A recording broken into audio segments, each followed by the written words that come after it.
Disciples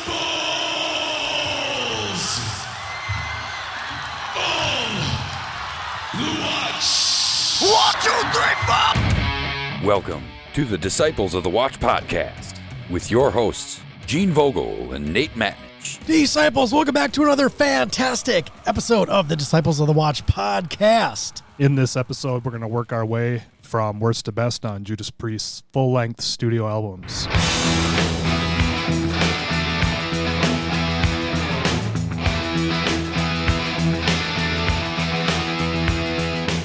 I am Nate Matnich. And I'm Gene Vogel. Thank you. Thank you very much for joining us. So, yeah, wow, this was a lot of fun, Nate. I'm assuming this was fun for you as well. Was there any tears shed?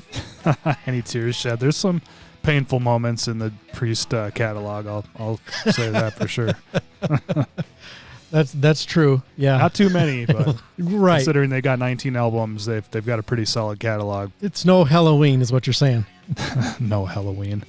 Yeah, because I think that may be our roughest one as far as collection, length of collection, and a lot of stinkers in that one. Yeah, but it was fun to go through it. You know, I first heard Judas Priest when I was 10 years old, and that was Defenders of the Faith, when I was just first really discovering a lot of cool music. But Priest was never like a huge staple in my collection or my taste when I was younger, you know, growing up. Painkiller was the one album that came out in my, you know, younger days that really fucking hit hard.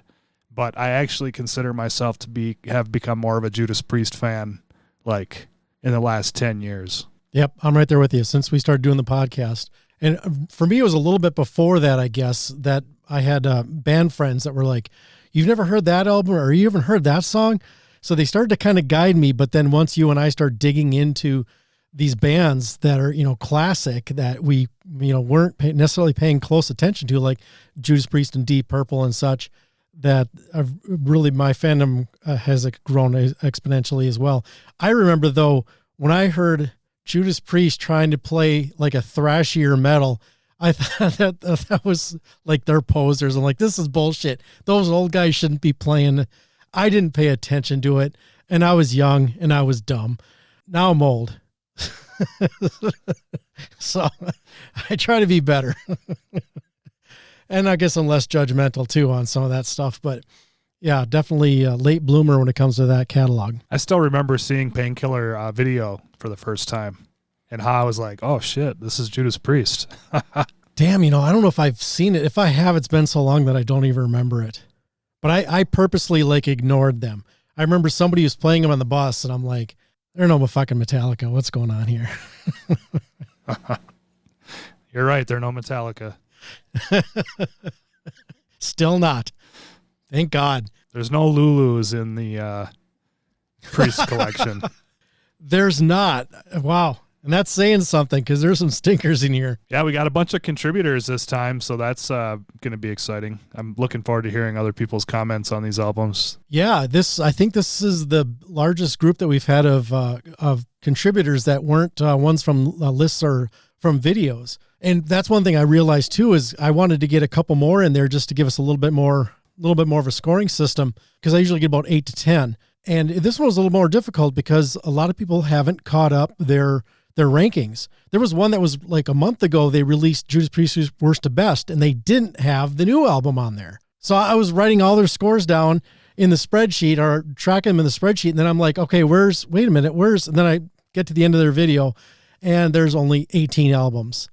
So I was like, fuck. Yeah, when we decided to do this and include the new album, I panicked just a little bit because I couldn't find anybody's list, really. I think I only found like one on YouTube that included the new album, but then Loudwire, which is usually on top of various lists, they updated theirs and included that, so that was cool. And then we've got contributors as well. Yes, we got a couple new contributors. I don't think either of these guys at the tail end of this list have ever contributed. I was hoping for one more, but it just didn't pan out. So, so be it. Anyhow, yes, our list of contributors, the ones we are going to celebrate, are Bakko from Cobras and Fire. He's been a workhorse for us. I'm very appreciative of all of his contributions. And another person who's done quite a bit of contributions for us, Lil Willy Elam from A to Z Radio. Check out his radio show. And we'll have links to all these guys and all these shows in the show notes at dotwpod.com. Alex Alt, or you may know him as the Sly Dog from the Sly Dog Music Cast. And to wrap everything up, we got Joey from Rock Strikes 10. And I just realized this, Nate. Every single one of those people have been on My Life in 4 Songs. Oh, sweet. Yeah. Friends of the show and contributors, we do appreciate that. And we do have a couple of, I'm going to call them unwitting victims.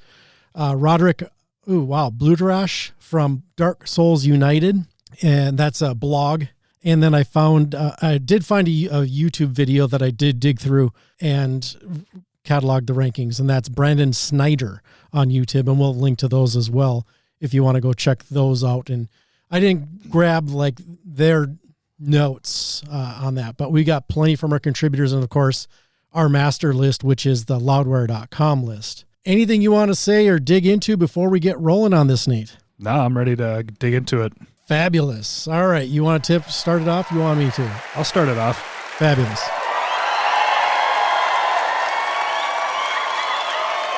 Hello. I'm the gay guy in the band.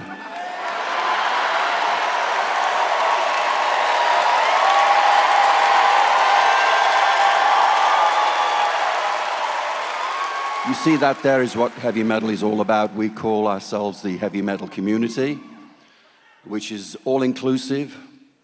Doesn't matter what your sexual identity is, what you look like, color of your skin, the faith that you believe in or don't believe in. Everybody's welcome. People on the outside looking in to heavy metal kind of look at us and, a little bit scared, but please, you've seen it here tonight.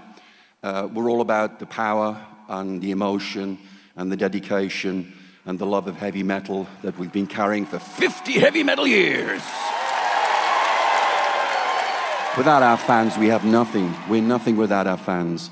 So we thank each and every one of you here in this building and around the world for your love and support and dedication for what we do. All right, so number 19, we've got Demolition from 2001. Shocking. Yeah, right?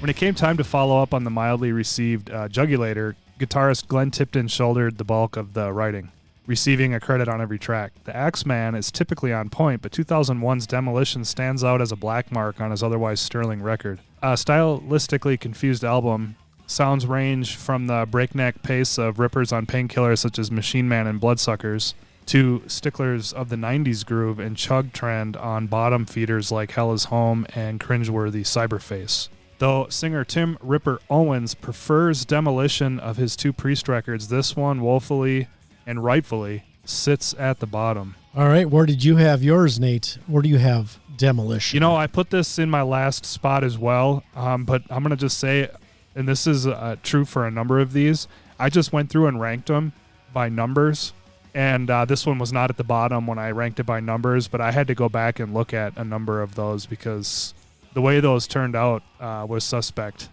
for my taste. You know what I mean? I feel like Demolition sounds like a bad demo album that they maybe were passing around to like work on new stuff and then they just released it. I mean, it's not good at all. Yeah, I bought this when it came out because I did like Jugulator and was very instantly disappointed. I was actually looking for it. I may have a box of CDs that I was going to sell, or maybe I did sell this. I don't remember, but I couldn't find it. So I'm hoping it's in a box in storage because I kind of don't want to get rid of it, but I'm not going to listen to it either. So you had this as your worst. So did I. And we're not alone. Alex Alt has this as his worst. Lil Willy Elam has it number 15, but stay tuned, folks. That is not the best score. Bakko, this is his worst at 19. Joey from Rock Strikes 10, his worst at 19. Then we get some love from Roderick at Dark Souls United. He gives it a 12.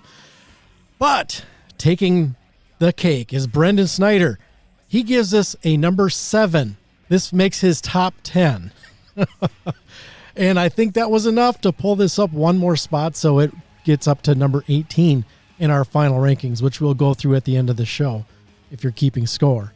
Now, here's some notes we got from our friends This one, I had the only note I had on this, because I knew, obviously what we shared already, but to me, this was the beginning of their tired/bored sound. It's like the music wasn't, there was something missing here. And I think when I listened to it and then I got to Firepower, because I was listening to them in order of release, it's the drums. And this was the beginning of, like, I don't know if it was just Scott Travis is checking out, or if he's being directed to pull back a little bit.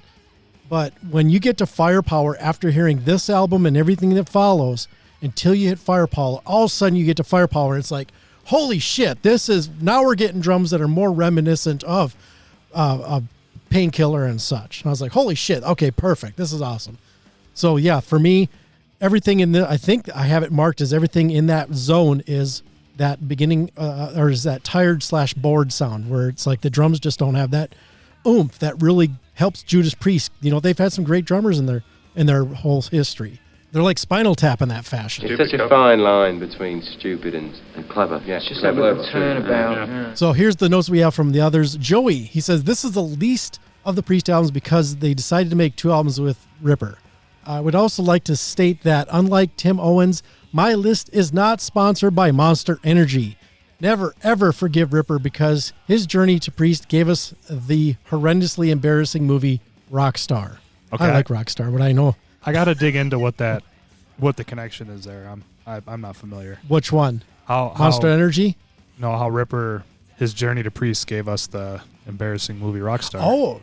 What's the connection? It's loosely based on the Judas Priest story. That's why the singer was gay, and so they were trying to pull that story, and they wanted, from my understanding, is they were trying to make it like a Judas Priest film, and kind of like the Ripper Owens story. Huh. But I know that the guys in Priest had a big problem with the writing, saying, well, first of all, we knew that Rob was gay, and we didn't care that Rob was gay, and for the writers to make it like a sore spot in a fashion, they didn't like that, and eventually there was a split. So the movie comes out with no ties to Judas Priest other than loosely based on. That's from my recollection. Okay, I do remember this movie. I was going to say, I don't think I've seen it, but I did. Yes, I have it. I own it, actually.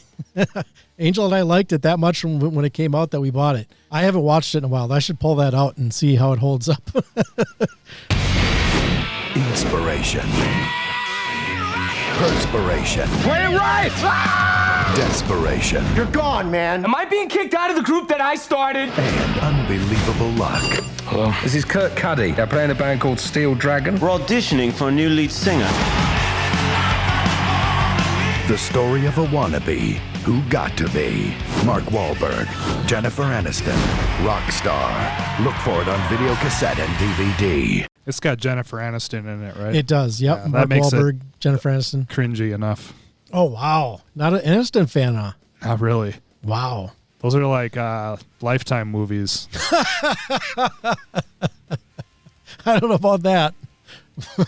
Lifetime, Jesus Christ, dude. Let's see. So carrying on here, Alex, he says, I really don't hate this album. In fact, Machine Man and Hell Is Home are solid enough, but the lyrics for Priest take a hard nosedive without Rob. Something had to be last. And that's saying something, because Rob's written some pretty fucking cringy lyrics himself. Maybe more so in the 70s. And, well, a little bit in the 80s, too. Oh, and then Bakko, he didn't really contribute notes on this. Instead, he gave us a different kind of gift. He ranks them by, there's different categories. And I will have these broke out, and I'll have them in the show notes. So you don't have to keep score if you don't want to. But this is you may as well get the rest of them at this point expansion pack of the Judas Priest catalog. So there's a few different rankings on that. And those categories that he has are the Essentials pack, there's the Big Fan expansion pack, the Okay, You Really Like Priest expansion pack, and then finally we have the You Might As Well Get the Rest of Them at This Point expansion pack. Got it. So there you go. So this one falls in the tail end of the, your fandom. If your fandom's that strong, you may as well get these ones too. Otherwise, you're not missing much. It's funny, when I first heard Ripper's vocals on Jugulator, I thought they sounded pretty good. But at this point, tired of hearing that guy. I am too. And even going back on the Priest albums and hearing his voice on those, I'm like, these just don't even sound as good as I thought they did, initially.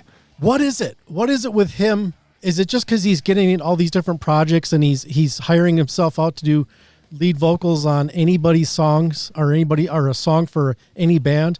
I don't know what it is, but I'm so sick of hearing his fucking voice. Yeah. All right, coming in at number 18. This should be no shock to anybody. It's Nostradamus from 2008.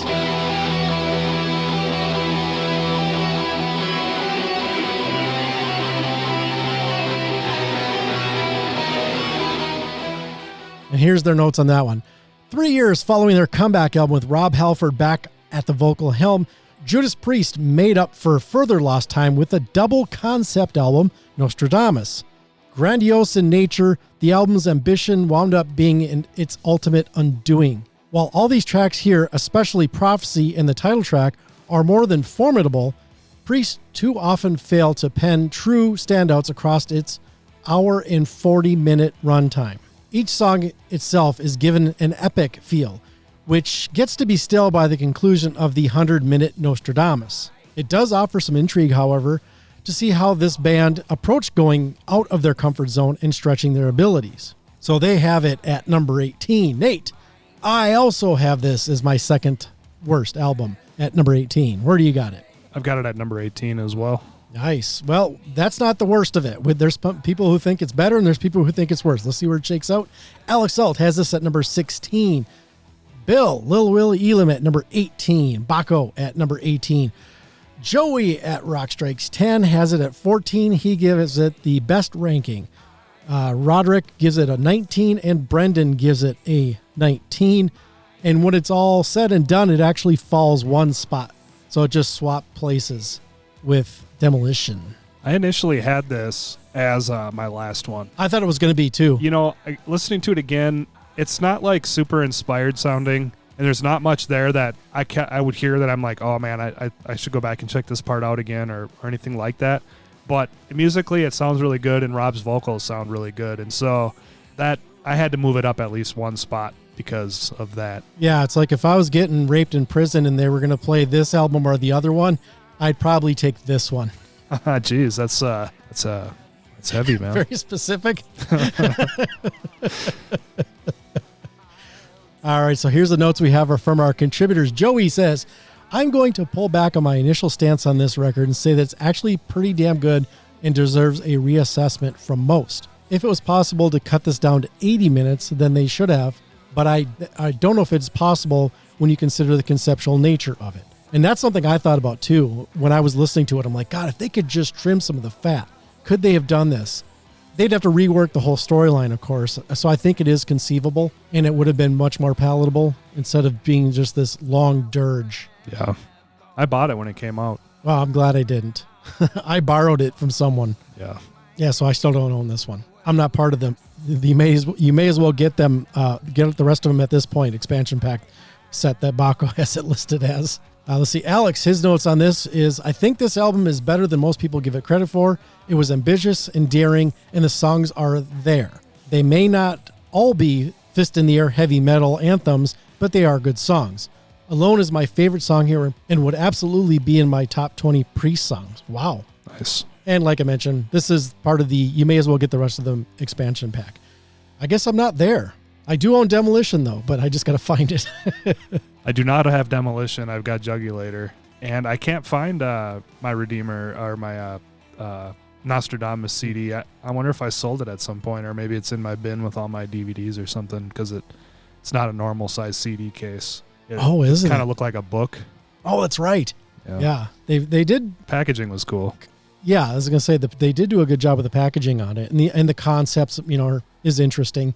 I don't know if it's strong enough to make a whole album on. I would say do a song like a epic song type of thing. Like you can break it down to 3 parts, like a Rush or something like that. But to have 2 CDs full of almost 2 hours of music, it's like that's rough. All right, number 17, we've got Redeemer of Souls from 2014.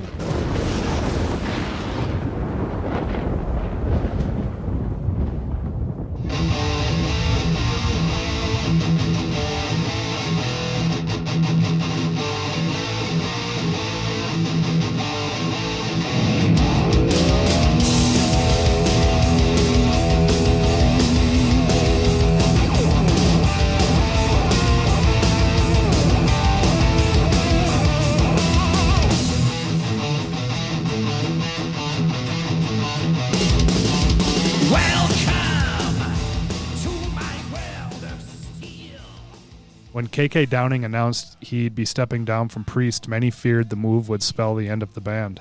His replacement, the truly ripping Richie Faulkner, brought a fearless style of playing and a new sense of energy. Redeemer of Souls spans nearly the entirety of Judas Priest sound. Halls of Valhalla is the inarguable standout here, epic in feel and flawless in execution. The title track and Battle Cry account for the more Painkiller styled songs, but the variation comes with the nod to the 70s on Swords of Damocles, the straight up feel good rocker Down in Flames, and the doomy Secrets of the Dead. It lacks cohesion, and some of the anthemic bombast we're accustomed to, and the flat production ultimately drags this one down, way down. Fortunately for the rest of this era, really delivered. So they have it 17. Where do you have this one? 17. Nice.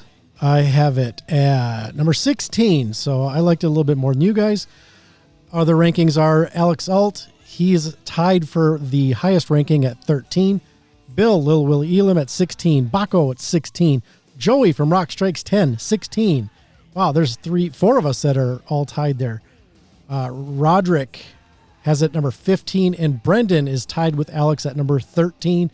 When all the scores shakes out, this actually gains 1 spot to climb up. So Redeemer of Souls up 1 spot. And my notes on this one is this is the end of the board sounding drums, in my opinion. I think Rob's vocals aren't very good on this one. And I bought this on vinyl, and I bought it because Richie Faulkner is on it, the first one with him. I do like his playing and his addition to Priest. But I just really felt like Rob's vocals were not on point at all on this album, and it drags it down for me. Did you get this after Firepower came out? Either at the same time or right after, yeah, around that time. Because, yeah, I remember Firepower was so good that we thought, oh, maybe we got to revisit Redeemer of Souls. Yeah. Well, and it's not. A mess. It doesn't hold up. No, agreed. So here's the notes that we have. Joey says, the member berries of the Priest catalog. We wanted to love this one so much upon its release, and in reality, with distance, it's just okay. No surprise here with the co-producer Mike Exeter also had a hand in 2 frighteningly mediocre Sabbath albums, 13 and The Devil You Know. Hey, wait a minute. Devil You Know is not that bad. Better than 13. There's a lot of Sabbath influence in the riffage here, but the absolute amateur hour production job here makes it a low entry for me. The middle section is noteworthy for the truly great Cold Blooded, which deserved a stay of execution and should have been on the vastly superior follow-up instead. Bill's notes was, well, at least it's better than Nostradamus, right? Hashtag rebuilding year. So Alex's notes are solid first half, kind of mid from Hell and Back through Secret of the Dead, then finishes strong with Battle Cry and Beginning of the End. Halls of Valhalla is the epic banger on this one. And this is part of Bakko's You May As Well Get the Rest of Them expansion pack. But at any rate, it gains 1 spot, +1. Up next is Jugulator at number 16 from 1997.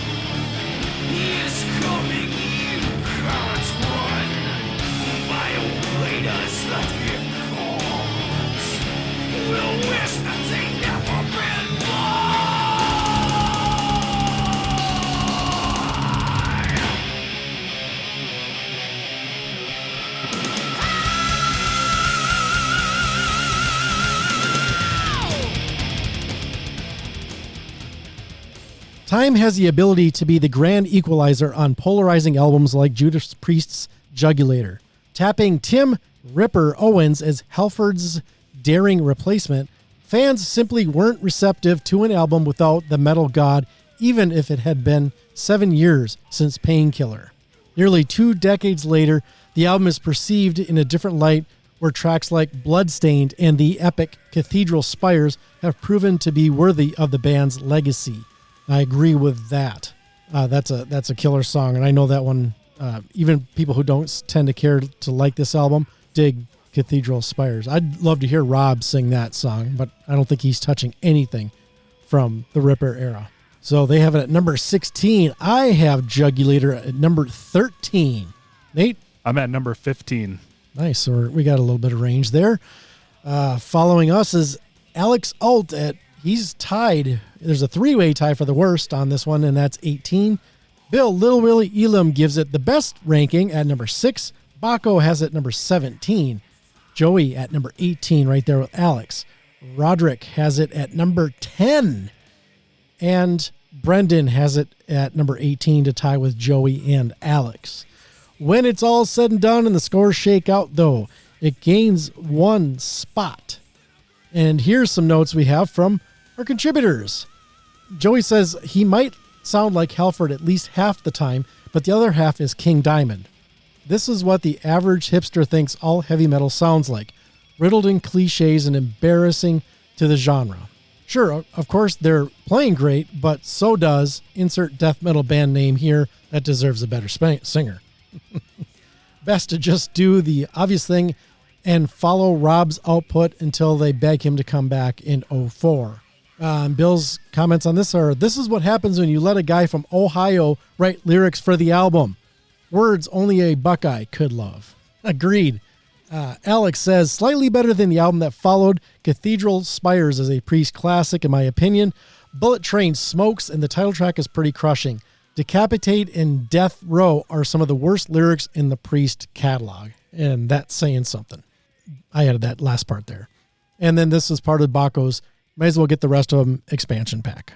So Jugulator gains 1 spot from 16 to 15. At number 15, we've got Rocka Rolla, 1974.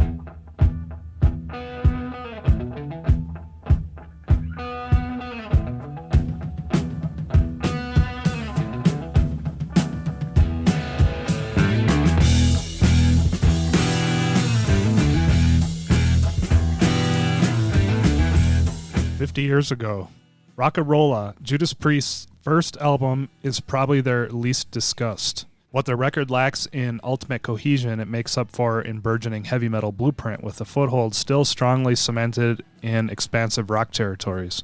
First efforts are typically raw, but Priest present a polished batch of cuts from the hard-rocking One for the Road and Never Satisfied. Diving into headier elements, Run of the Mill brings doomy riffing and gorgeous soft passages, which volley back and forth, demonstrating the band's sense of dynamic songwriting so early in their career. All right, louder at number 15 for Rocka Rolla. Nate, where do you have Rocka Rolla? I have this at number 5. Number 5. That's actually the highest score out of all of ours. I have it at number 14, so just a little bit better than Loudwire. Alex Alt is right there with 15. Lil Willy Elam at number 9. Bakko at number 6, so he gets close to you, Nate. Joey from Rock Strikes 10 at number 15. Roderick has it at number 13. And the worst score given was Brendan Snyder from YouTube. He gives it a 16. So he ranked it worse than Loudwire did. When the scores all shake out, it gains 2 spots. And here's the notes we have from the Peanut Gallery. Joey says, you got to start somewhere. At least it's not as weird as the first Scorpions record, and does show blips of brilliance, especially in the face of a minimal budget. While Never Satisfied is the spotlight track, is the song made it onto the Metalology box set. For me, Run of the Mill is anything but, and the cherry to be picked off of this one. Bill's notes are, this is way better than I expected. If Priest did a 3-way bill with Status Quo and Black Sabbath, world peace may have been achieved. And Alex's notes are, not quite as heavy as what was to come, but the groundwork was laid, and I enjoyed most of the album, especially the title track, One for the Road and Never Satisfied. And this earns the Big Fan Expansion Pack seal of approval from Bakko. The more I go back to this one, the more I like it. That's been true since I first really dove into this album. Yeah, like songs like Run of the Mill are pretty fucking epic on this one. I mean, knowing where Judas Priest ended up, this is pretty far from there, but it's just a really cool album. I mean, just for like the time it came out in, and I dig it a lot. When I like, Joey kind of drawing a parallel between the Scorpions and Priest, both, bands that started with real dripping in 70s, late 60s sound, and then had progressed into some of the icons of heavy metal and, metal, pop metal, whatever, all the different types of metal that they kind of dip their toes into. I don't remember I wonder if I like this better than the Scorpions first record. I'd have to check it out again to say for sure, but I'm pretty sure I'm into I didn't care for that early Scorpions, that first one, or maybe even the second one. In Trance, I guess, is where it picks up for me with Scorpions. So again, Rocka Rolla jumps up 2 spots with the new scoring out when we average everybody out to come up to number 13. All right, carrying on. Number 14, we have 1981's Point of Entry.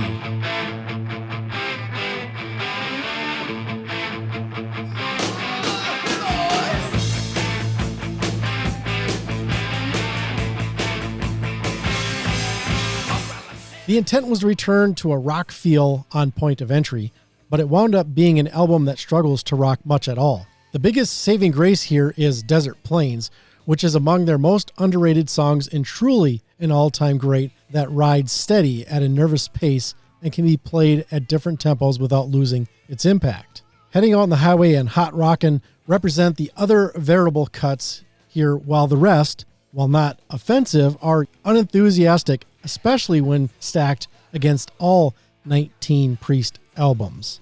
Point of Entry at number 14. Nate, I have Point of Entry at number 10. Number 13 for me. Alex Alt is right there with me at number 10. Bill, Lil Willy, Elim at number 5. Bakko at number 4.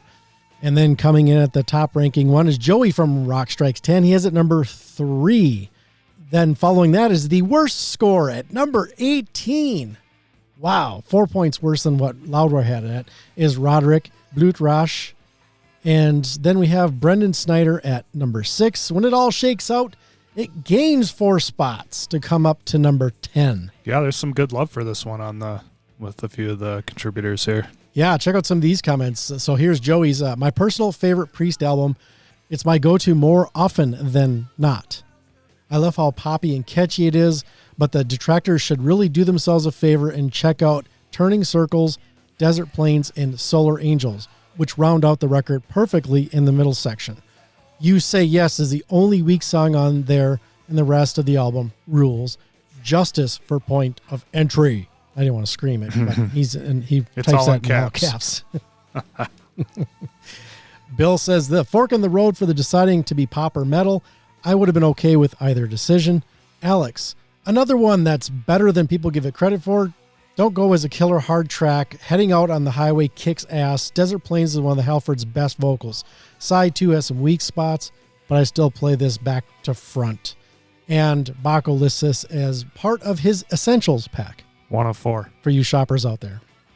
One of the 4 that make that distinction. I've known a number of people who really hold this album in high esteem, and I keep going back to it, hoping to find the magic that other people are catching in it. And so far, it doesn't grab me that much. But heading Out to the Highway is really, really good, and that ends up in a lot of my playlists actually. But yeah, I don't give up on this album. I do go back to it periodically because, like I said, I just know quite a few people who really, really like this album. So. Well, it just edged into my top 10, but you're not too far away from me on that. You're only 3 records behind. All right, number 13, we've got Ram It Down, a fan favorite. Just kidding. From 1988.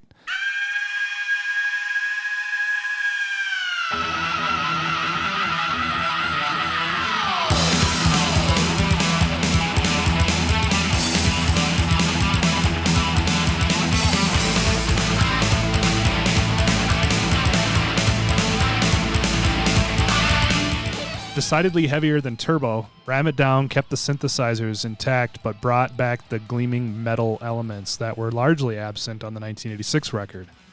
Halford opens the album with a piercing high to less high, but still high scream, signaling the onset of one of their most sizzling tracks to date in Ram It Down. An identity crisis would be the real downfall of the record, as it brought more strong-arm tracks in Love Zone and blood-pumping Hard as Iron, but lackluster efforts in Heavy Metal and Love You to Death. While this collection of songs hardly gets listed among Priest's favorites, Blood Red Skies stands tall as a song rightfully using its synthesized elements to bring a powerhouse to the masses. Oh, number 13, Ram It Down. Nate, where do you have it? I'm at number 16. Wow. Well, you're not too far from me. I have it at number 17. Yeah, this one, having to really just listen to it and rank it and think about it, is like, wow, this was not a good album. And I remember I bought this from Amazon and they shipped me a damaged copy and they couldn't replace it, so I got my money back. And in a way, I'm like, maybe I'm not missing out. Oh, but yeah, number 17 for me. Alex Alt is right there with me, though, at number 17. The worst ranking is at number 19 with Bill Lil Willy Elam. The best, Bakko at number 11. He's a couple spots higher than the master list there from Loudwire. Joey from Rock Strikes 10, number 17. Roderick at number 17. And Brendan at number 17. Wow, there's 5 17s on that list. And the funny thing is that's exactly where it ends up in its new ranking. It drops 4 spots to go to number 17. I know with the Cobras and Fire, they do the March Badness. And I know LC brought this in as a consideration because they rank them, people vote on the albums they think should go, and then they eventually work their way to a number 1. And then Bakko and LC go through and discuss it track by track. And this one didn't make the final cut. I don't even know if it made the final 4. I don't think it did, but it definitely didn't make it. It couldn't beat frickin' Mitch Malloy in his solo album. So if you're looking for some cringe, listen to Ram It Down and then listen to Mitch Malloy. Actually, I'd rather listen to Ram It Down. Yeah, I have this ranked 1 spot worse than Jugulator, and honestly, I should have flipped those 2, but it is what it is. It's all been submitted and etched in stone, so. It's there. We can't take it back now. It's been recorded. So here's our contributor notes on this one. Joey, I would rather hear Halford sing to a soulless electronic drum track than hear Ripper sing to an organic one. By the way, organic ingredients is not to be found in a can of Monster. As a kid, I thought this record was fine, and now not so much. The true gem on this record, though, is Blood Red Skies. Bill did have a note on this one as well. About 1/3 of it is okay. It's sad when you're making decisions thinking you're staying on the cutting edge, and it becomes the largest black eye of your career. Alex's notes are, this album is mid at worst, Hard as Iron is fun, and the title track has Rob's glorious voice on full display, but overall it's mid. And Bakko, this is part of his, okay, you really like Priest expansion pack. 1 of 5 to have that distinction. So again, it falls. Ram It Down falls to 17. Up next, Angel of Retribution at number 12 from 2004.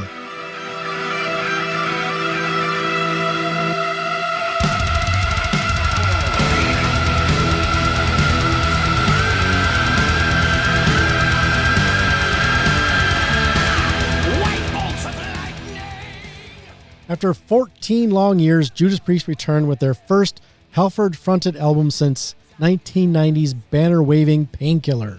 The result was Angel of Retribution, a much-needed return to form with the metal god back in his rightful spot. All the hallmarks of the Priest sound were in place, from opener Judas Rising to other scorchers such as Demonizer and Hellrider, all played with a revitalized sense of vigor. Catchier tracks, Deal with the Devil and Revolution, brought the familiar fist-pumping moments that send Priest fans into pure ecstasy. Angel of Retribution. Number 12, I have it at number 14. Hey, I've got it at number 14 as well. Nice. Alex Alt has it number 9. Bill Lil Willy Elam at number 12. Bakko at number 10. Joey has it at 13. Roderick at 16, and that is the hardest ranked one. The worst, I should say. Brendan gives it an 8, so he gives it the best ranking out of all these. But when the scores all shake out, it drops 2 spots to number 14. And Joey has this to say, a respectable comeback, but whoever's greenlit the obvious ripoff of Jane's Addiction's Mountain Song, Revolution, to be on the album, but also make it a damn launch single. I did this album End Moment No Favors. Worth Fighting For also deserved better. Alex says, this was a new release when I was just getting into Judas Priest, and I still love it to this day. Even the more left field stuff like Loch Ness and Eulogy. My favorite are the ballad Angel, a top 5 Priest track for me, and the crushing brutality of Demonizer. And this is part of the Big Fan expansion pack 1 of 6 from Bakko. Angel of Retribution drops 2 spots to number 14. I don't have much to say about this one. Definitely, was glad to see Halford back. They kind of picked up on, classic sound. I don't own this one. I'm not sure if it'll be in my collection or not. When I went back to do my ranking for this album, for this whole list here, I was hoping to like this one more because it was the return of Rob, and I hadn't heard it a whole lot. So I thought I'm definitely going into it with fresh ears, and let's see how it shakes out. So I was hoping to like this one more than I did. I mean, what, I give it a 10? No, 14. I dropped it 2 spots. So yeah, it didn't hold up, or didn't do what I was hoping it would. And we dropped it 2 spots. There was enough bad rankings on that one to sink it from number 12 to number 14. Which is right where you and I ranked it. Yep. All right, number 11, we've got Turbo from 1986.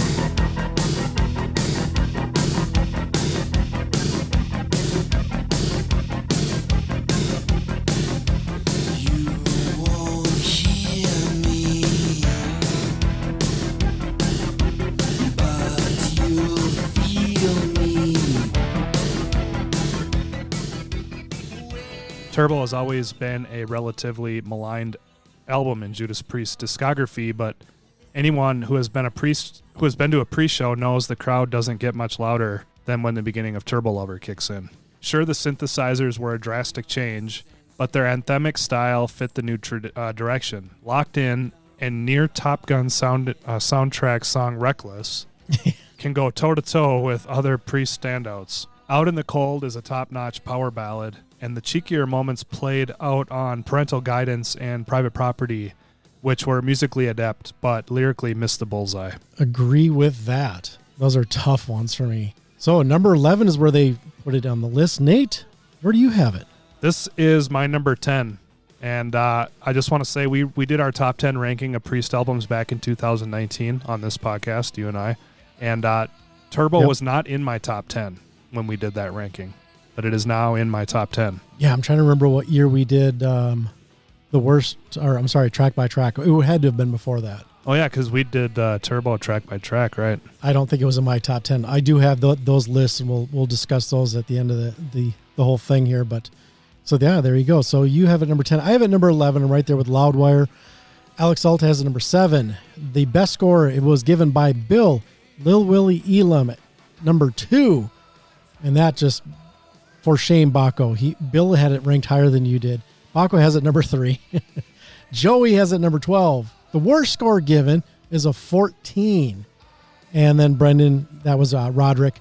And then Brendan has it number 5. But when it all shakes out, this baby jumps 5 spots from number 11 all the way up to number 6. It's a really good album, honestly. The more I hear it, the more I like it. And I have much more of a tolerance to what was going on in the 80s now than I did back then. You know what I mean? But even still, I mean, Priest dabbling in, I don't know, I'm just going to use the word hair metal. They're still way, way far in advance of most of those bands that were doing that type of music. But I didn't care for it back in the day other than really the song Turbo. So this has been definitely one that I've come to love over time and discussing it here on the podcast. Yeah, I bought this after we did our worst to best. I'm sorry, track by track on that with Bakko. And that it definitely has grown on me as well since we did that. Because I remember, and I still can't listen to those songs that were mentioned. Parental Guidance and Private Property are just, the lyrics just rip any sort of momentum out of those songs. And that's what I was talking about, when we're talking about making fun of Ripper's lyrics. It's like, but we've got fucking Parental Guidance and Private Property. Here's two shining examples of how Rob can shit the bed as well. They fit the time, though, those lyrics, honestly. So I'm going to cut him some slack there on those. It could have been a better album, though, with better lyrics. So here's the notes we have from our contributors. Joey, I am unashamed in my love and nostalgia for Turbo. Also, Out in the Cold is an underrated classic and a perfect opener for that tour if you go back and listen to the Priest live. This is where the line of what I consider vinyl worthy begins. Alex, deserves more love. There are well-written songs, and again, Priest trying something new and pulling it off quite well, in my opinion. The title track, Locked In, Out in the Cold, and Reckless are superb bangers. And then Bakko considers this one of the essentials, one of 4 of the essentials. Damn. Am I correct? Is this when Halford got sober? Didn't he just get sober and then they did this album? No, shit. Or is it after this one? I think it was... Oh, damn it. Still, I want to say it was after this. I think it was after... the Turbo days? I think it was after Ram It Down, wasn't it? Maybe. I was hoping to blame it on sobriety, but I'm not so sure I can. 1986 is when he got sober. So, yeah, this album. You have a good memory there. Well done, Nate. So then how do you explain... Or there you go. That's your explanation with Ram It Down. Yeah, I mean, it happened to like bands like Aerosmith, too. They were all fucked up on drugs and did these really cool albums. And then in the 80s, they got their shit together. And then music really took a turn. You don't like Permanent Vacation? Oh, man. Dude Looks Like a Lady has just got to be up there with Werewolves of London as some of the worst fucking songs out there. Oh, geez. Sacrilege. Not my opinion, of course, but I'm sure some people are thinking it's sacrilege. I'm not a fan of Aerosmith in general, but that album is definitely on the... All right, keeping on going on the list here. We got at number 10, we're breaking into the top 10 here. So coming in at number 10, Killing Machine from 1978, or as we know it here in America, Hell Bent for Leather.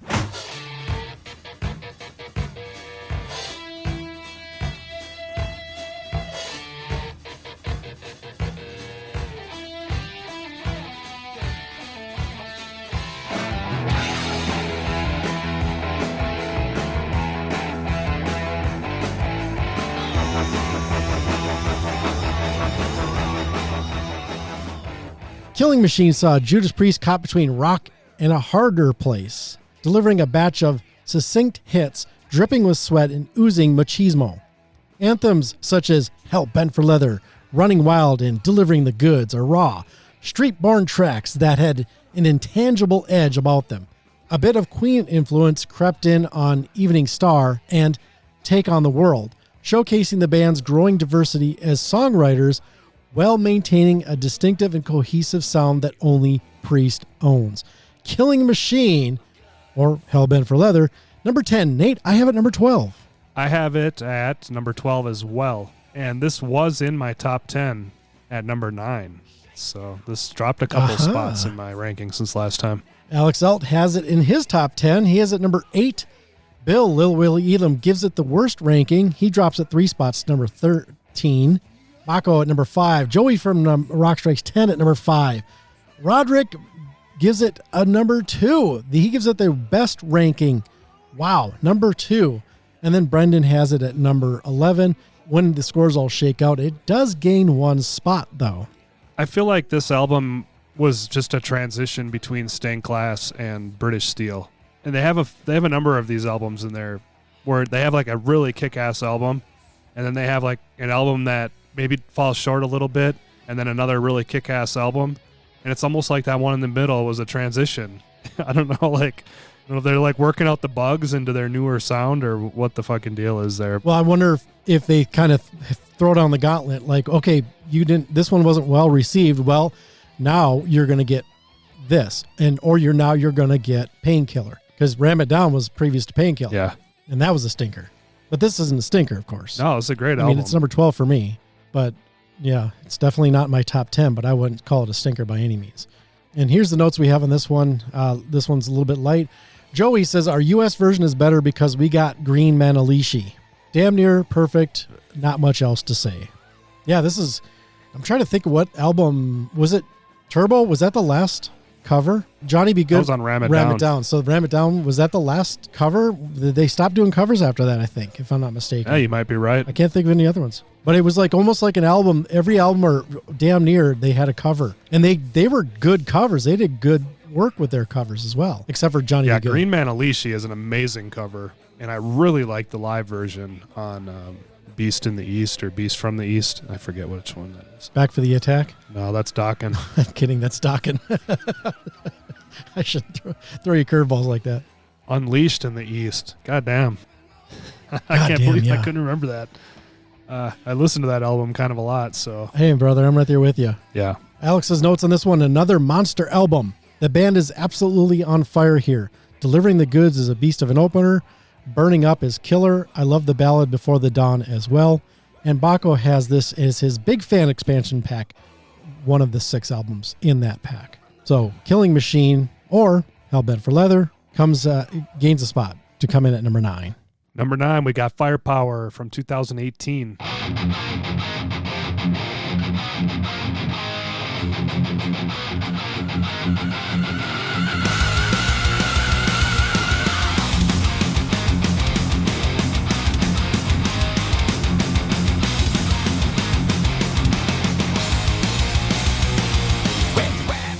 It had started to feel like we'd never get another truly great Priest album again after the pair of records that preceded Firepower.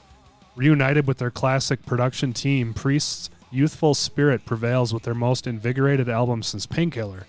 About 10 of the album's 14 tracks are genuine highlights and worthy of set inclusion, with Lightning Strike standing confidently against their most battle-tested songs.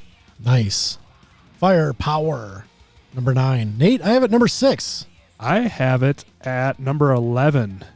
So it fell out of your top 10. Yeah, it was my number 10 on our previous ranking. Yep. Well, the best ranking is tied with me, and that's Alex Alt. He has it number 6. Lil Willy Elam at number 7. Bakko has this ranked as he's the worst ranked on this one. He has it number 15. I remember him kind of poo-pooing this back when everybody was giving it a lot of kudos. He wasn't there with the rest of us, Nate. Joey from Rock Strikes 10 has it number 9. Roderick has it number 11, and then Brendan at number 12. So when all the scores shakes out, it drops 2 spots out of the top 10 to number 11. Ouch. Bakko really sunk that battleship. Yeah. Yeah, he was the most outside of the group there. Yeah, I think it's really good, especially comparing the albums before it, the couple before. Agreed, especially comparing that. And I'd say my shine from when because that year I said it was my favorite album of the year, and it probably still was, but the shine is worn off a little bit, but still comes in. It was my number 6 pick. I was actually wondering if that was going to break the top 5 when I started this project. It's good, but it's not early Priest good still. It still falls short a little bit. Yes. So here's Joey's notes. All hail Tom Allum and all hail Andy Sneap. A deserved return to glory for the mighty Priest with a perfect team around them and the perfect musical balance of something old and something new. If you don't get a charge out of Rising from Ruins, then you don't love this band. Good track. Alex has this one and Invincible Shield probably swap places a lot at the moment, but this one absolutely came out and knocked me off my feet. I also saw them live for the first time on this tour, so it's got a special spot in my heart. Never Surrender, Evil Never Dies, Necromancer, and Never the Heroes all rate high. And Bakko has this in his, okay, you really like Priest expansion pack, and it's one of the 5 that he lists as such. Again, Firepower, unfortunately, drops 2 spots. Hey, this was to number 11. I saw Priest for the first time live on this tour as well. Firepower, you and I went to that show. That's right. Yep. Yeah. You know, it amazes me how good Halford's vocals are on this one and Invisible Shield. And seeing him live, like leaning against the amps trying to catch his breath because of how much he's putting into this. Is he 70 now? Is he in his 70s yet?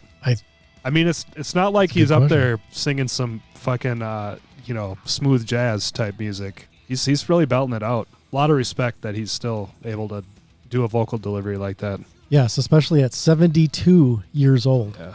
He'll be 73 in August 25th. I mean, you can hear his age in his voice, but even like Ozzy or Dio come to mind as, great vocalists who you can definitely hear the age in their voice on their later albums. Yep. Some even more so. Halford's doing a good job. You think like absolutely. Yeah. And sometimes it's DNA, it's luck, it's, taking care of yourself. I mean, obviously getting clean that, in 90 or in 86 was definitely beneficial to his health and well-being as far as keeping his throat intact. I mean, you look at King Diamond, and he's another example of a vocalist who's in his 70s that can still just belt it out. Definitely. That one breaks my heart, though, dropping out of the top 10. Mm-hmm. Thanks, Bakko. All right, carrying on. At number 8, we have 1977's Sin After Sin.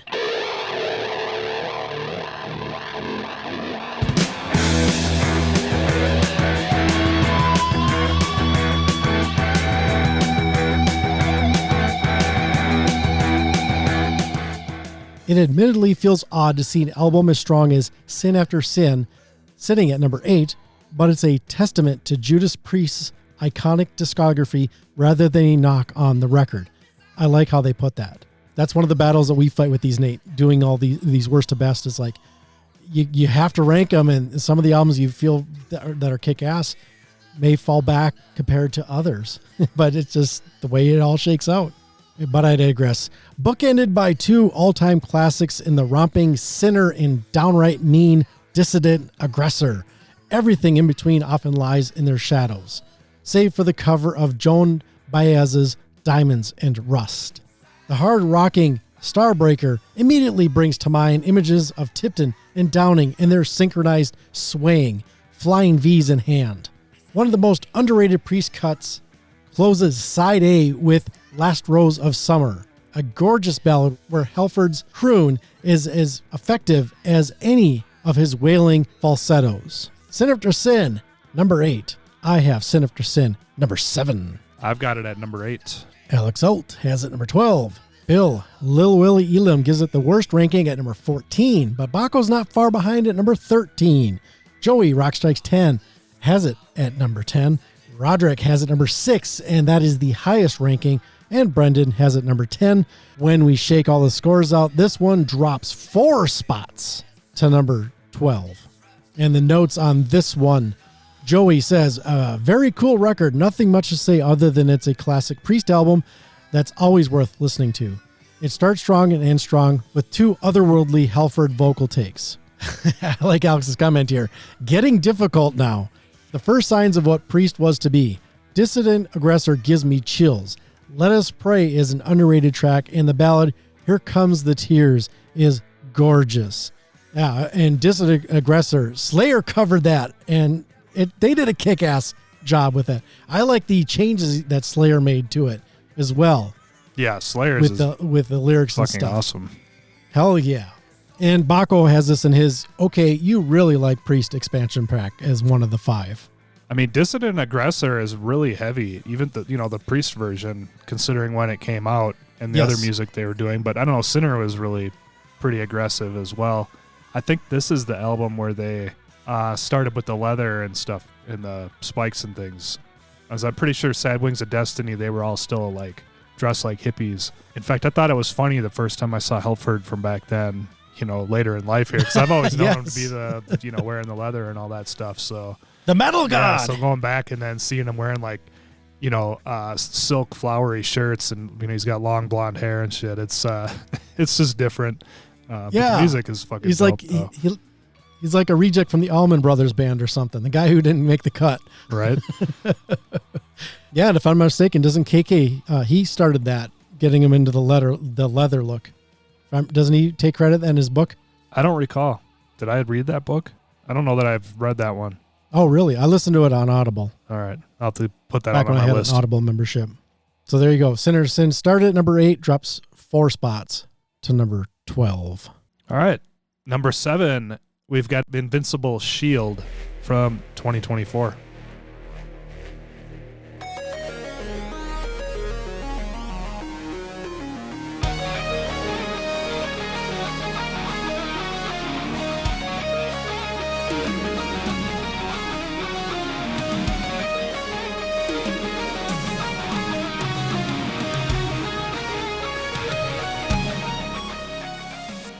Whoever could have imagined that 50 years, half a freaking century after Judas Priest released their debut album, that they could be capable of something as molten and potent as Invincible Shield. Their 19th album features 11 tracks and 3 bonus tracks, all worthy of their inclusion on this platter. Fans can hear traces of the band's entire history, from the firing Painkiller-esque opening salvo of Panic Attack, The Serpent and the King, and the title track.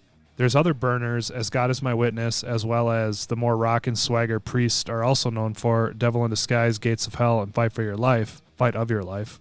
Tender pop-leaning songs, Crown of Horns, and an epic salute to metal's biggest legends, Giants in the Sky. More impressively, Judas Priest, namely Halford, who is 72 years old at the time of this release, sound youthful. Can we please have another 50 years of these metal gods? Number 7, Invincible Shield. Nate, where do you have it? I've got it at number 9. Same as I do. Alex Alt has the best score out of all of us with a number 5. Bill Lil Willy Elam gives it a number 8. Bakko has the worst score at number 12. He's the only one out of the top 10. Joey from Rex Strikes 10 at number 8. Roderick, number 9. And Brendan Snyder at number 9. When it all shakes out, it stays in the number 7 spot and does not move. So take that, Bakko. It's a good album. I've been listening to it, actually. I took a break from it. I spun it a few times and then stopped and then did my ranking because I didn't want to burn myself out on it, but I definitely, I'm looking forward to more listens. I don't have it ranked higher than Firepower, but they feel pretty damn close to me. Yeah, this one actually did come in at higher than Firepower for me. Yeah, and if I remember this correctly, when I was kind of looking at the scores, these two albums, everybody's got them like within a point or two of each other on all the rankings, if I'm not mistaken. Except for Bakko, I think he's got a 3-point range. I don't know. We'll see when we get down to the finals, maybe. So the notes that I have on this one, Joey says, some fans like Firepower better, but I'm going with the latest model for now. My one gripe is that they should have cut off Sons of Thunder and replaced it with the killer bonus track, The Lodger, instead. Here's Alex's notes. Probably another controversial take, but yeah, I think this album is that good. On the first listen, I kept thinking I'd heard the best track, and then the next song would play. I am so happy we still have Judas Priest putting out music with as much gusto and power as they did in the 70s/80s. They're one of my favorite bands for a reason, and this is it. Panic Attack, Serpent and the King, Gates of Hell, Trial by Fire, Sons of Thunder, and Giants in the Sky are all highlights. And Bakko's got this in his, okay, you really like Priest expansion pack of 1 of 5. So it started at 7 and it stays at 7. And real quick, according to KK Downing, he felt like the band went full leather on British Steel because it was kind of like him and Halford doing it earlier. So maybe him and Halford introduced it in Sin After Sin with what you were talking about. But I could swear in his book he takes credit for pushing the direction, and there's a lot to read here, so I'm not going to go through all that stuff, but he does say talk about how reminiscing on bands from the 60s would kind of dress similarly, so he saw it kind of come to fruition with British Steel. Yeah. Coming in at number 6, we have Sad Wings of Destiny from 1976.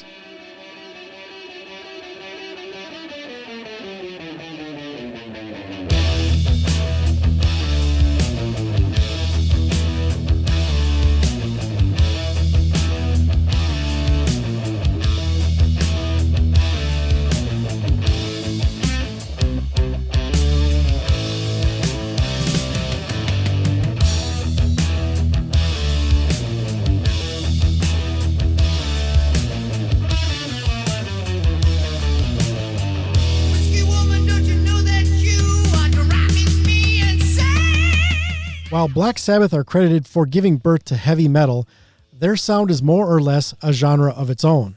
What came to be as the traditional heavy metal sound was inarguably due to albums like Sad Wings of Destiny, which can be considered the first true metal record.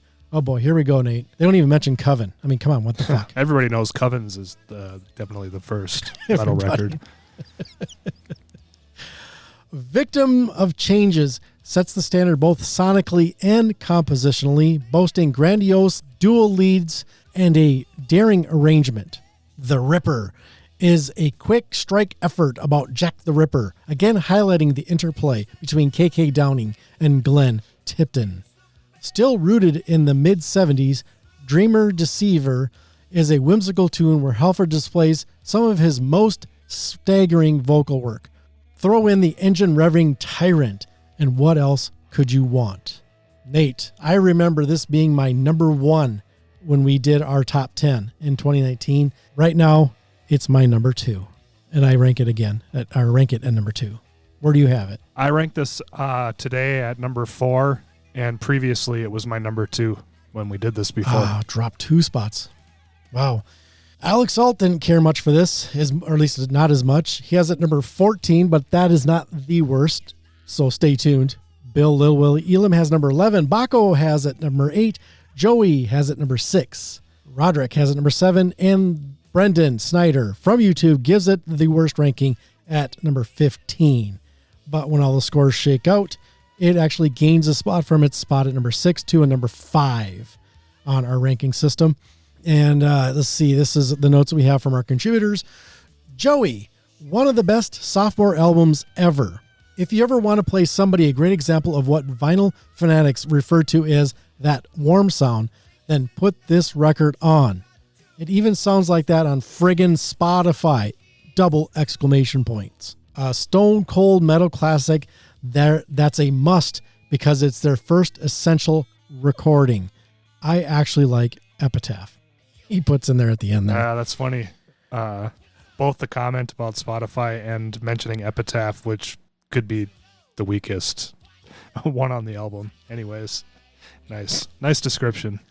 Alex's comments are probably a controversial placement, but the sped up versions of On Unleashed in the East make it so I don't revisit the studio version too much. But it does have Dreamer Deceiver on, which Rob absolutely shoots it out of the stratosphere. And then Bakko has this in his Big Fan expansion pack, one of the 6 that he deems so. So, Sad Wings of Destiny started at number 6, gains a spot to number 5. I learned about this album by just hearing somebody talk about it. I wasn't familiar with it. This was probably in my 20s, and I just remember hearing somebody saying, Sad Wings of Destiny is the best Judas Priest ever. So I took note of that and then made sure I checked it out as soon as I was able to, and it's an amazing record for sure. I think I really became aware of it because of our ranking system, and when I was using my old ranking system, it was my number 1. And I was like, holy crap, I didn't realize how much I liked this album until I went through track by track and ranked him. Like I said, that was my old ranking system. And yeah, it was my number 1 for quite a while. And I bought this, I got 2 different versions, 2 or 3 on vinyl. I got the embossed one when it was a record store day one that I couldn't find. And then somebody was selling them online and were selling them at a discount. I mean, with shipping, I think it was about the same, but I'm like, hell, if I can get that version. I don't remember. I want to say it was a remaster too, but which is another reason that I felt like picking up the newer version. But yeah, it's a top-notch album for me. And Dreamer Deceiver is one of the standout tracks for me on it, though it's not the heaviest, obviously, but the lyrics are interesting and the vocals are fucking out of this world. There are no parental guidance, though. Well, I know, yeah. He was still just trying to craft, his finest lyrics. All right, number 5, we've got Painkiller from 1990.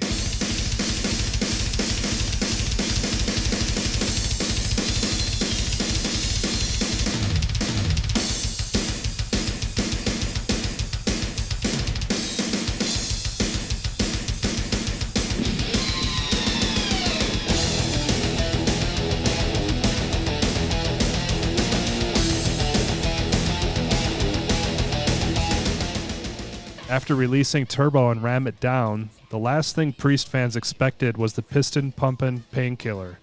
The title track is the most devastating song in the entirety of the metal canon, with Halford's piercing falsettos, sweeping hellborn lyrics, taking the backseat only while Downing and Tipton make screaming solos.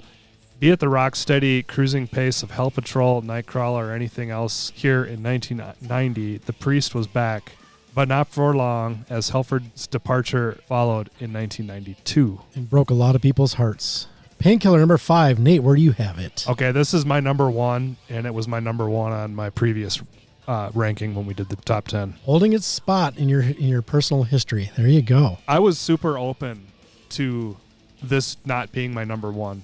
As I've grown to like Priest more and more over the years and spend way more time listening to them now than I ever have. You know, they have some really, really good albums. But this one, I guess, you know, every time I hear it, it's just it's track after track. There's no fucking duds. I mean, the opening is just amazing. And I remember working at Rack's Roast Beef in Burnsville, Minnesota, closing in the back and having this just fucking blasting back there while we were like cleaning up and stuff. Good memories. Solid album. This is my favorite for Priest. This one here, I have at number 5, so I'm right there with Loudwire. Alex Alt is almost right there with you, Nate. He has it at number 2. Bill, Lil Willy Elam at number 4. Bakko, The Shocker at number 14. Wow, out of his top 10. And that is the worst ranking. Nobody has it out of their top 5, I don't think. No, I'm not seeing anything outside of top 5 other than Bakko. Joey from Rock Strikes 10 at number 4. Roderick has it number 4. And Brendan has it as his number 1 as well. Right there with you, Nate. When all the scores shake out, it gains 2 spots. Bakko be damned to go to number 3 on the list. And here's the notes that we have from our contributors. Joey, bless that trial. As much as it was bullshit, it gave us back our heavy metal heroes and clearly motivated the shit out of them. All eyes on them as representatives as they brought home another championship. Think about that tour and the albums represented here with Priest and their openers Megadeth, from Rust in Peace, Testament, Souls of Black, and Pantera, Cowboys from Hell. What a moment in time. In the upper echelon of best opening tracks ever, and not just for heavy metal, but for any record. That post-guitar solo bridge vocal that Rob pulls never fails to give me chills. He's just the best. A heavy metal masterclass. Nice. Well said. Bill's comments, ram it down. Oh, never mind that, bullocks. Well said, Bill. And Alex, probably one of the best examples of how Priest can change and evolve while still staying who they are at their core. And it's a complete beast of an album. A Touch of Evil and Between the Hammer and the Anvil are 2 of my all-time favorite Priest songs. Another all-killer, no filler. And Bakko has this in his, okay, you really like Priest expansion pack, 1 of 5. Yeah, I don't think I've ever met anybody who's a fan of Priest that had held this in that low of esteem. Well, now you know someone. That's not like I've met like hundreds of Priest fans in my life and had in-depth conversations about their rankings of the albums, but you know, generally, just in general, this one's pretty well praised. But yeah. I think he put it there just to piss you off. Oh yeah, yeah, a jab. I'll show that Nate Matnich. But if you're a really big fan of their earlier stuff, this one, I guess, is outside of that. I mean, it was an evolution. I guess you say they took on thrash elements. I don't know. Yeah, but we shouldn't move on without mentioning that Death did a kick-ass cover of Painkiller, the song, which you should check out. Right, I forgot about that. That's The Sound of Perseverance. Was that on the album or was that a bonus track? No, it was on the album. Right. Coming in at number 4 is 1980's British Steel. Pounding the world like a battering ram. Judas Priest entered the 1980s with what is likely their most iconic album. The hand gripping the razor blade on the cover of British Steel has become as synonymous with the band as their trident emblem. Rapid Fire embodies an unbridled Motorhead spirit rhythmically, giving way to the decidedly slower, stomping metal gods. Of course, Living After Midnight and the ever-effective Breaking the Law saw Judas Priest breach the mainstream after releasing 5 albums in the prior decade. The album mostly tosses leads by the wayside in favor of push and pull, beefy rhythms, abandoning one of the hallmarks of the sound that they had previously established in favor of a new direction, and it worked. Fans may be surprised to see this critical release at number 4, but more dynamic albums lie ahead. A genuine testament to the strength of the Priest catalog. Loudwire, number 4, Judas Priest's British Steel, I Have. British Steel at number 3. Nate. British Steel, I have it at number 7. Outside your top 5. Yep. It was my 5th in my previous ranking. Dropped a couple spots. Alex Alt has it number 4. Bill, Lil Willy Elam, has it as his number 1, and that is the highest ranked, and he holds that honor all by himself. Bakko has it ranked the worst at number 9. Joey, Rock Strikes 10 at number 7. Roderick has it number 8, and Brendan at number 3. When all the scores shake out, it holds its spot at number 4. And here's our notes for our contributors.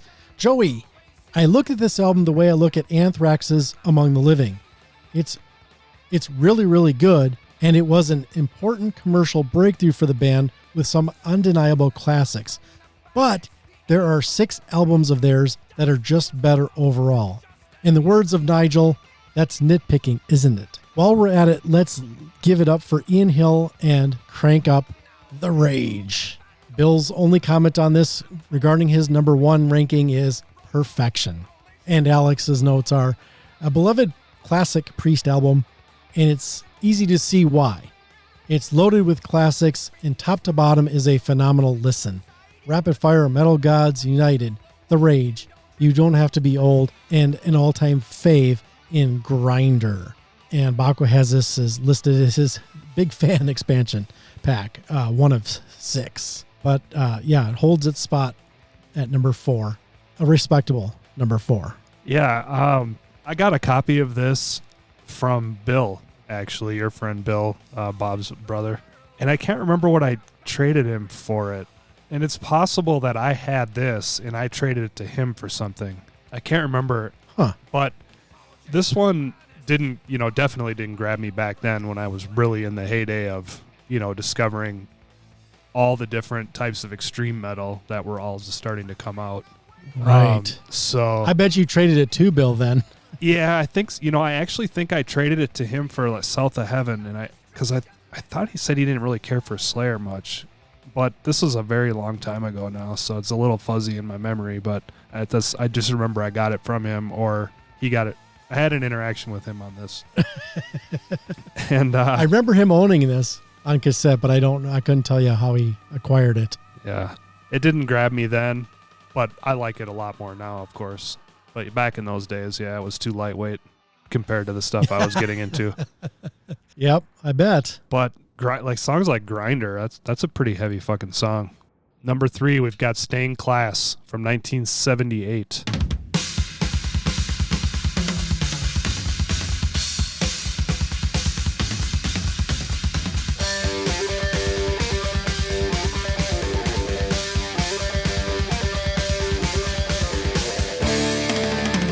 Sin After Sin was a logical progression after Sad Wings of Destiny, and Judas Priest got a bit faster and a bit heavier on the masterful Stained Class. Opening with the first ever speed metal song, Exciter, it was clear the British group were making great sonic strides. As the blues and rock influences began to fade into favor of ironclad anthems like Saints in Hell and Invader, Priest were laying down the blueprints for a pure, fully fledged metal record. They indulged their expansive inclinations again on the magnificent Beyond the Realms of Death, digging into their more progressive side only for greater effect rather than a familiar fallback. Stained Class. Number 3, where do you have it? Number 3. Nice. You're right there with the list. I have it at number 8. Alex Alt has it at number 11. Bill, Lil Willy Elam at number 17. Ouch. Man. That is the worst out of all of them. Bakko has it at number 7. Joey from Rock Strikes 10 at number 11. Roderick at number 3. There's a 3-way tie at number 3 right there. And then Brendan has it at number 14. When it's all said and done, this drops 5 spots from Loudwire's list at number 3 to number 8 in the ranks. Damn, this... Blame Bill on that one. This album is so catchy. Song after song. I just cannot believe that people don't love this more. There's some fairly bad rankings here. Or, bad, but you know what I mean? Like, low, I'll say. There you go. Out of respect for people's opinions, of course. Of course. Let's see, Joey, perfectly rated, and of course, another brilliant random cover song, Better by You, Better Than Me, which begs the question of why Gary Wright didn't have to stand trial as well. Exciter and the absolute top 10 all-time Priest song, Beyond the Realms of Death, belong on any respectable metal playlist. Alex says, front to back, wall-to-wall bangers. My favorite is the title track. And Bakko has this in his Big Fan expansion pack of one of the 6 albums that are in that. I have to admit, I was a little surprised it was close to close to number 10 in my ranking system when everything shook out. But, you know, we have a 17 and a 14 in there too, which is it makes no sense. It's a little bit surprising. I'm speechless. Yes. We should probably move on. Coming in at number 2, 1984's Defenders of the Faith.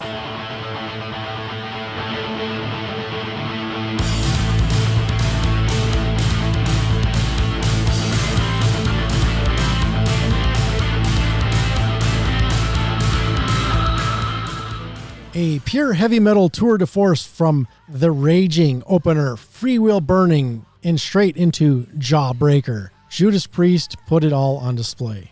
Rob Halford is captured in the most acrobatic state with the versatility of his voice exemplified on The Sentinel, as well as the masterful songwriting and arrangement skills of KK Downing and Glenn Tipton.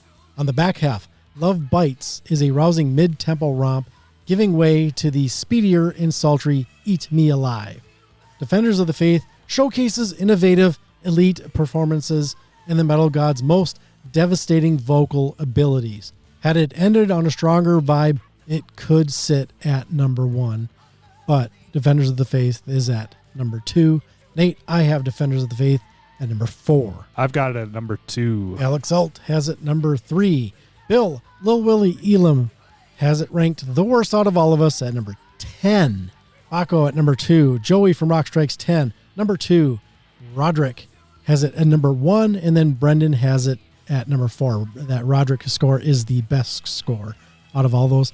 When it all shakes out, it holds that number 2 slot. And I wonder if that's because of Bill. Yeah, I'm sure that has an effect. That was fairly low ranking. Yeah, this was my intro to Priest. In 1984, I was 10 years old, and one of my friend's older brothers had a number of cassettes that I picked up on. Shout at the Devil, you know, stuff like that. But this was one of them, and Love Bites is one of the tracks that stuck with me for a long time, even when I wasn't really listening to Priest actively. It's a killer album. Another one where it's like track after track is catchy. Here's our contributor notes on this one. Joey, from a critical song-by-song standpoint, this album is actually better than Screaming for Vengeance, but there has to be a second place now, doesn't there? It really is tied for first if we're going to be honest here, but there you have it. Bill, if side 1 were as strong as side 2, it would have been a top 5 record. And Alex says, heavy metal excellence. Priest doubled down on what made them excellent and perform a total victory lap. Not a bad song here. And Bakko lists this as part of his Essentials pack, one of the 4 albums he dubs so. Nice. So there we go. Number 2, and it stays at number 2, Defenders of the Faith. Well, here we are at number 1, and it is Screaming for Vengeance from 1982.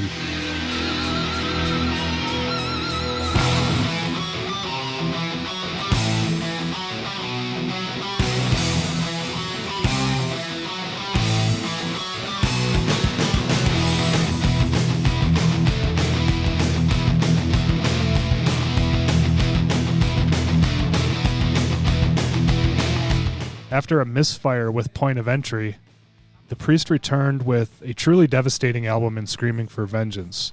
The 1-2 punch of the Hellion Electric Eye stands among the best album lead-ins across all of heavy metal, building tension with lead work before ripping it all away in a blink. The title track and Riding on the Wind find Halford once again shattering glass with mid-tempo numbers like You've Got Another Thing Comin' and Devil's Child.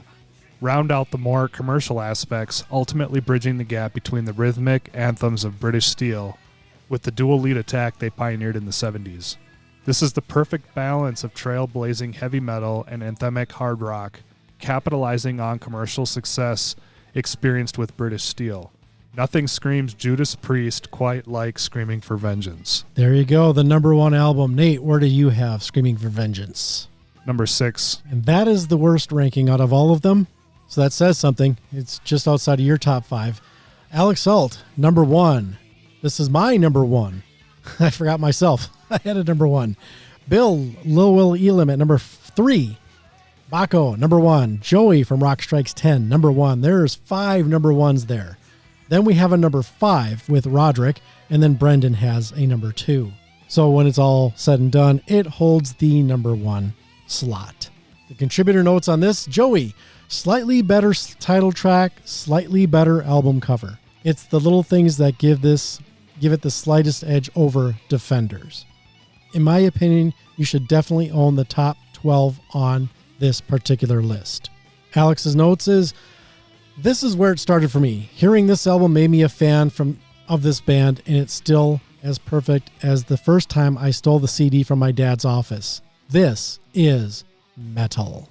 And of course, Bakko has this as part of his Essentials Pack, one of 4 albums he dubs so, of course, because he gave it a number 1 ranking. 5 of us did. I'm not at all surprised that there's so many number 1s in here. I know this is a well-loved Priest album. Do you feel bad giving it a number 6? I don't. I have Rocka Rolla at number 5, and I had this at number 6, and honestly, I could have had this at number 5 and had it in my top 5.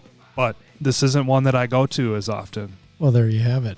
Speaking of, we've been bringing this up quite a bit, our top 10s that we did in 2019. So I grabbed my score, you gave me your score, and Loudwire had they were the list that one of the lists that we used when we discussed this in 2019.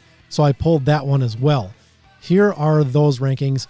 I'll go through the top 5 at least. So Defenders of the Faith, they had it number 1. They still have it number 1. Screaming for Vengeance, they had it number 2. They still have it number 2. They had Sad Wings of Destiny at number 3. That fell to number 6. British Steel was in that same spot at number 4. And Stained Class was at number 5. They bumped it up 3 spots to number 3. And then Painkiller was at number 6. It is now their number 5. So Nate, our top 5s, I had Sad Wings at number 1. That's now my number 2. It flips spots with Screaming for Vengeance, which is now my number 1. Defenders of the Faith was at number 3. Now it's my number 4. Sin After Sin I had at number 4, and it dropped to number 7. Number 4, number 7. And then Painkiller was at my top, rounds out my top 5 and still is there. And one honorable mention that I want to mention is Firepower. Even though I kind of lost a little bit of the shine off of that, I had ranked it at number 6 in 2019, and it's still in my number 6 spot. Nate, your top 5. Painkiller, number 1, still there. Sad Wings of Destiny was your number 2. It dropped 2 spots. Defenders of the Faith was your number 3. It gained a spot. Stained Class was your number 4. It gains, now it is number 3. It gains a spot. And your British Steel was your rounds out your top 5, former top 5. It is now in your number 7 spot. It kind of gives you an example of stuff. Shit changes. Yeah, even Loudwire's list changed. That's cool that you pulled that up. I forgot we compared to the list that they had. Yep, and when I was going through my pinpoint scoring system, some of it required nudges for my personal ranking system because there were ties or something was close and is like, I want to give the edge to this album. And actually, we did have a tie on the overall rankings, which, I didn't make note of it. But there were 2 albums that were, after all of us submitted our scores, there was a tie. And so what I had to do was I took the highest score and the lowest score, eliminated both of those, revisited the scoring, and that's what I used as a tiebreaker. I don't remember off the top of my head what albums those were, but not a big deal nonetheless. So, when it all shakes out, Nate, here is the final ranking reworked. Dropping 1 spot is Nostradamus to come in at number 19. Gaining a spot is Demolition to come in at number 18. Ram It Down drops 4 points to go to number 17. Redeemer of Souls gains a spot, number 16. Jugulator gains a spot to number 15. Angel of Retribution slides 2 spots to number 14. Rocka Rolla gains 2 spots to number 13. Sin After Sin slides 4 sinful points to go to number 12. Firepower unfortunately slides 2 points to go to number 11. Point of Entry gains 4 to come in to the number 10 spot. Hellbent for Leather or Killing Machine gains 1 spot to number 9. Stain Class drops 5 slots to number 8. Invincible Shield holds steady at number 7. Turbo gains 5 spots to number 6. Sad Wings of Destiny gains 1 spot to number 5. British Steel holds number 4. Painkiller gains 2 spots to number 3. And Defenders of the Faith holding number 2. And of course, Screaming for Vengeance holds the number 1. Well, Nate, we did it. I mean, we've done larger catalogs, but Judas Priest had definitely no slouch with 19 albums. They're almost up to overkill territory there. Almost. Just one album off. Of course, overkill hasn't been around as long. No. So how are you feeling about everything? I thought it was fun to go through and finally kind of go through the whole thing, especially kind of looking back at those top 10s that we had done and see where things shook out. Yeah, it was fun to go through the collection, to do the rankings. It was definitely fun to compare to our old list. I very much appreciate everybody's contributions. I mean, the fact that there were some outliers and not everybody was always in the same groove, that makes it much more enjoyable and why it's fun to have different people contributing. Well, and it shows Priest can appeal to people in different ways. You know, we saw this with Rush as well, where there were some definite highs and lows for people, and they didn't always jive. And we saw some of that here. I think any artist that has such a prolific catalog and so much isn't afraid to challenge themselves. You know, I think if you were to do this, you know, we did this with AC/DC, and I don't remember if we got any contributors on. I think we just pulled lists off the internet. I don't know if you see as much yin and yang with the AC/DC catalog. I think it's the Bond in the early Brian Johnson, and then after that, everything just kind of falls away. And I think people tend to agree with that. But here you can see with Judas Priest, we have people who there's quite a bit of variety in the scoring. Well, since you mentioned Overkill, it's similar where you have a band that has a total solid collection of albums. And so when you get people who are going to rank those who are fans, it's going to vary a lot because there's so many good albums. It's not like, okay, well, they have 4 good albums out of 20, and so everybody knows those are the good albums. You know, like maybe like a Metallica, for instance. I was thinking it, but you said it. It's cool, man. It was really fun to start getting into Priest, honestly, when we started doing the podcast, just because they have so much music, and it's like a lot of it I'm familiar with, whether or not I was into it when I was younger. I was still familiar with it. If you're into heavy metal, it's hard to not be, tied into Judas Priest in some way, but it's just cool to be able to rediscover all these albums, later on in life here. Yeah, definitely. And there's a few artists that we've had that with since starting the podcast over 10 years ago that we've learned to love and or get deep into. And yeah, Priest is one of those. But back to your point that you mentioned earlier, I do also want to give some love to our contributors and taking the time to dig deep and put pen to paper and really get through and rank these out. It's very much appreciated. So yeah, thank you for all your help, guys. We do appreciate it. And of course, we'll have links at the show notes to all the podcasters who contributed here. So don't forget dotwpod.com, and then we'll have these scores also there as well, so you can see how everything shakes out. And of course, I'd be remiss if I didn't include Bakko's category system for how if you're looking to purchase, you can level out your fandom based on the ranking system. You have the essentials, you have the big fan expansion pack, you have the you really like Priest expansion pack, and then you have, then you may as well get the rest of them expansion pack if you've gotten that far into the catalog. Hey, if somebody asked you where do I start with Priest, that would be a great way to break the collection up. You could be like, here's the breakdown of how you want to approach this band. There you have it. Perfect. So Yes, thank you. Thank you, everybody. And of course, thanks, Nate, for hanging with you here this Sunday. Yep, it's a good time, as usual. Absolutely. And before we wrap the show, I just want to remind you all, if you enjoy the show, please head over to Patreon, find us there. Or, you can find the link at our website. Different ways to can support the show, and we have a new T-shirt available with the new logo on it. So go give that a shout out or a good look. Go give that a look, and don't be afraid to purchase. There's shirts and there's bags and there's other things through the marketplace that you can pick up there with free shipping through Amazon.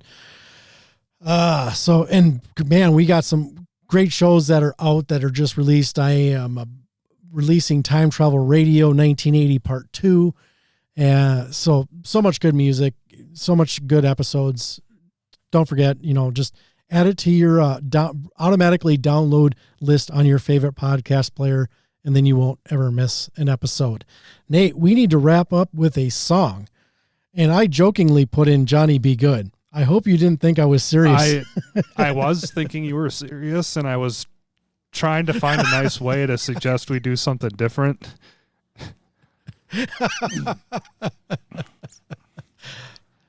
Okay, so good. There is a good cover of that song. I personally don't really care for that song. I don't know why it's such a fucking staple, but Peter Tosh did a cover of it when he went solo. Oh, really? From the Wailers. And I actually think that's an enjoyable version of that song. I don't remember what album. I'm assuming it's a reggae version. Yeah, it's reggae. Okay. He doesn't try to play rock then. Well, he is kind of a rock guitarist, though, at the same time. So there is some rock element to it, but it's definitely got, reggae. Interesting. Deep down in Jamaica, close to Mandeville. Back up in the woods on top of a hill. There stood an old hut made of earth and wood. There lived a country boy named Johnny Be Good. Never learned to read and write so well. So I'm assuming we're going to consider something off of the number one album, or do we want to pick something off the new album, Nate? I was thinking the title track off the Screaming for Vengeance. That sounds like a good place to wrap the show up with a little Screaming for Vengeance. All right, so again, don't be afraid to go to the website, dotwpod.com, and to get all the notes from this episode and all the rankings, dotwpod.com. A little Screaming for Vengeance to send you home with here, everybody. Hope you enjoyed the show. Thank you for tuning in. Thanks for everybody who shares. And I guess that's it. And until next time, my friends. Stay heavy.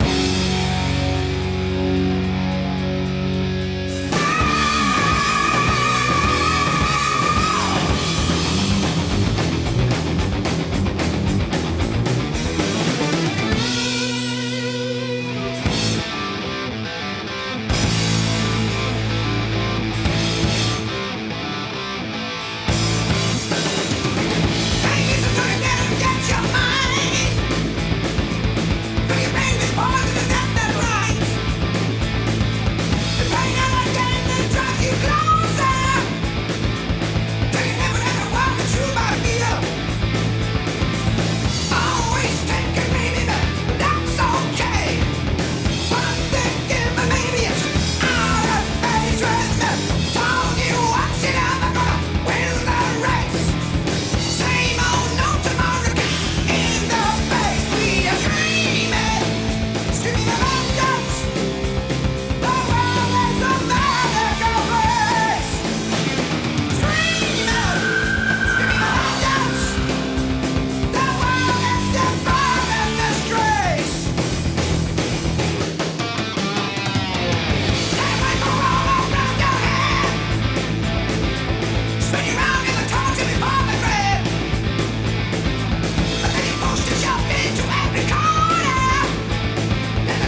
I'm the gay guy in the band.